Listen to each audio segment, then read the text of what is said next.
गढ़वा जिले के मंडल डैम के चेमो सान्या गांव में विस्थापितों को बसाने की योजना को लेकर विवाद गहराता जा रहा है। जिला प्रशासन विश्रामपुर पंचायत के बलीगढ़ और बरवाहा गांव की करीब 1000 एकड़ भूमि पर 780 परिवारों यानी लगभग 8000 लोगों को बसाने की तैयारी में है। हालांकि स्थानीय ग्रामीणों के साथ साथ विस्थापित परिवार भी इस प्रस्तावित पुनर्वास स्थल का विरोध कर रहे हैं। इधर सरकार के सामने सबसे बड़ी चुनौती यह है कि विस्थापितों के पुनर्वास के बिना मंडल डैम परियोजना का कार्य आगे बढ़ पाना संभव नहीं है। विश्रामपुर पंचायत के बरवाहा गांव के समीप स्थानीय ग्रामीणों और विस्थापितों ने संयुक्त रूप से धरना प्रदर्शन किया। धरना का समर्थन करने पहुंचे भाजपा विधायक सत्येंद्र नाथ तिवारी ने भी आंदोलन को समर्थन दिया। इस दौरान विस्थापित ग्रामीणों ने कहा कि वे पीढ़ियों से अपनी जमीन और संसाधनों पर निर्भर है। ग्रामीणों का कहना है कि उनके पास 20 से 30 एकड़ तक खेती योग्य जमीन है, जिससे पूरे साल परिवार का भरण पोषण होता है। इसके अलावा जंगल से जड़ी बूटी और बीड़ी पत्ता जैसी वन उपज से भी 6 महीने तक लगातार रोजगार मिलता है। कम से कम एक एक आदमी का जो भी है वहाँ पर 20 एकड़ 30 एकड़ 40 एकड़ ऐसा जमीन है, जो कि वहाँ से हटा करके विश्रामपुर बेलगढ़ में एक एकड़ जमीन में बसाने की बात करते हैं। 1 एकड़ में किस आधार पर आदमी रहेगा, जो कि 20 एकड़ 30 एकड़ में खेती बाड़ी जंगलों से जो है कि जड़ी बूटी महुआ केंदू पत्ता मोहलम पत्ता जो कि 6 महीना का जो है कि जीविका उपार्जन के लिए वो लोग पैसा इकट्ठित कर देते हैं। और वहाँ का भूमि 1 नंबर का है, जो कि 6 महीना तक किसी भी प्रकार से खा पी लेते हैं। धान है, गेहूं है, मक्का है, बाजरा है, रोटनी है, जो कि वहाँ का सरसों पैदा होता है। विस्थापितों ने कहा है कि वे मंडल डैम परियोजना का विरोध नहीं कर रहे हैं, लेकिन पुनर्वास के नाम पर 1-1 एकड़ जमीन देने का प्रस्ताव उनके लिए स्वीकार्य नहीं है। उनका कहना है कि इतनी कम जमीन में घर भी बनाना और खेती करना संभव नहीं है। ग्रामीणों ने कहा यदि उनके पूर्वज अंग्रेजों के खिलाफ संघर्ष कर सकते थे तो वे अपने हक और जमीन को बचाने के लिए भी संघर्ष करेंगे, लेकिन अपनी पुश्तैनी जमीन नहीं छोड़ेंगे। आज भी सरकार आजाद, इस देश आजाद, भारत देश आजाद है। आजादी होते हुए भी वहाँ का किसी लोगों का कोई विकास का योजना नहीं मिलता है।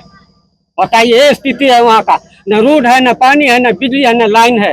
फिर भी आज वहाँ से हम लोग अच्छी तरह से जी खा रहे हैं। अपना जीविका उस जंगल झाड़ नदी नाला पहाड़ पर्वत से गुजर बसर हो रहा है। अगर सरकार के पास बंदूक है, हथियार है, बारूद है, अगर मार देना ही चाहते हैं तो वहीं पर मार देंगे, लेकिन वहाँ से हम लोग भागने का एक भी कदम नहीं उठाएंगे।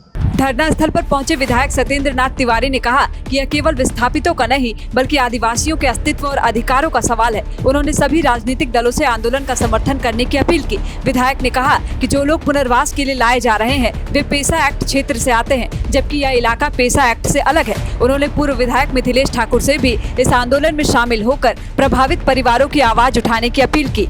एक विषय है कि कुटकू मंडल डैम के 780 परिवार जो विस्थापित हो रहे हैं, उन्हें जबरदस्ती सरकार जिला प्रशासन विश्रामपुर और बलीगढ़ के बीच में जो 1000 एकड़ का भूमि है, जो वन भूमि है, उस वन भूमि पर सरकार जबरदस्ती उस 780 परिवार को बसाना चाहती है। सवाल वो नहीं है 1000 एकड़ है, 780 परिवार बसेंगे, 1-1 एकड़ लोगों को मिल भी जाएगा, लेकिन क्या होगा? बादल जिसे फट जाता है लोग मर जाते हैं, सांस नाश बंद हो जाता है। कभी जब सुनेंगे कि हिमाचल में बादल फटा और 500 लोग मर गए एक दिन में, वैसे ही क्या होगा, यहाँ पर आदमी का बादल फट गया, आदमी का बाढ़ आ जाएगा। 780 परिवार मतलब करीब 8000 लोग जब बलीगढ़ और विश्रामपुर के बीच में ला करके बसेंगे तो यहाँ भी 8000 आबादी नहीं है, मतलब यहाँ के लोग से ज्यादा संख्या बाहर के यहाँ पर बसाने का काम सरकार प्रयास कर रही है, जो काफी इलीगल है। चूंकि आपको पता है कि बिना ग्राम सभा के परमिशन के सरकार, चाहे वन भूमि हो या नदी से बालू उत्खनन का मामला हो, ग्राम सभा की सहमति लेना अनिवार्यता है, बाध्यता है, सरकार को लेना ही चाहिए। लेकिन इसके पहले के डीसी ने जबरदस्ती यहाँ के गांव में घुस करके यहाँ के आदिवासी महिलाओं को लाठी से पिटवाने का काम किया। सबसे पहला मांग तो मेरा सरकार से है कि उस डीसी पर कार्रवाई करिए, उसको जेल भेजिए। उसको किसने अधिकार दिया कि महिलाओं को पुरुष पुलिस बल के द्वारा पिटवाने का काम किया? पूरे गढ़वा जिला के आदिवासी नहीं, पलामू परमंड जिला के भी आदिवासी, लातेहार जिला के आदिवासी को बुलाऊंगा यहाँ पर और दिखाऊंगा कि देखो कैसे आदिवासी का यह सरकार विरोधी है। मैं आपके माध्यम से भी कहता हूँ, आज की वर्तमान महागठबंधन की सरकार और विरोधी है आदिवासी के। इसीलिए मैं कहता हूं कि यहाँ का जो मुख्यमंत्री है हेमंत सोरेन, मुर्दाबाद मुर्दाबाद।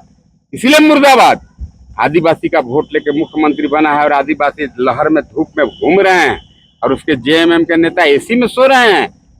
यही सब विषय था, उसी को लेकर के था। आगे डेट हम लोग तय करेंगे। ठंडा हवा खा रहे हैं और आदिवासी यहाँ सड़क पर बेचारे बिलख रहे हैं। यही सब परिस्थिति है। मैं मिथिलेश ठाकुर को भी आपके माध्यम से न्योता देता हूँ, क्या करके तू मंत्री बन गया, आओ इस लड़ाई में कंधे से कंधा मिला करके लड़ो, इन आदिवासी को न्याय दिलाने का काम करो। चलो हेमंत सोरेन को हम लोग घेरते हैं, लेकिन इस आदिवासी के साथ उसको लड़ने का कोई इंटरेस्ट नहीं है।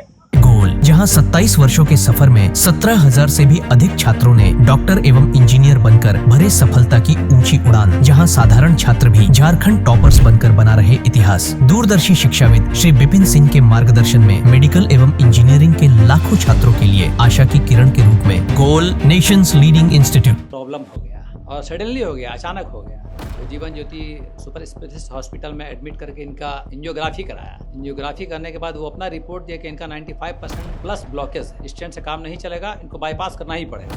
कबीर हर्ब है।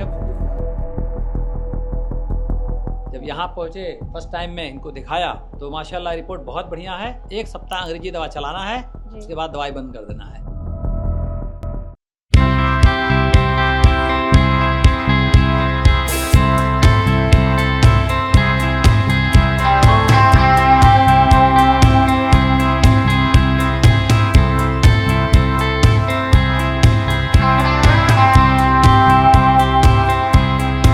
सरकारी परीक्षा की तैयारी का सबसे भरोसेमंद नाम NIBM। अच्छा कोचिंग ढूंढ रहे थे तो फिर गूगल में ही बताया कि यहाँ का रेटिंग भी बहुत अच्छा था। पुरुलिया से आए हैं यहाँ पर कोचिंग करने के लिए। NIBM के बारे में मेरे एक भैया हैं जो पिछले साल ही बैंकिंग यहीं से प्रिपरेशन किए और इस बार IBPS PO में सिलेक्शन लिए। मेरा अभी फाइनल सिलेक्शन हुआ है RRB PO में, उत्तर बिहार ग्रामीण बैंक में। मेरा फाइनल सिलेक्शन RRB PO में हुआ है। NIBM, thefollowup.in. Like, share and subscribe. www.thefollowup.in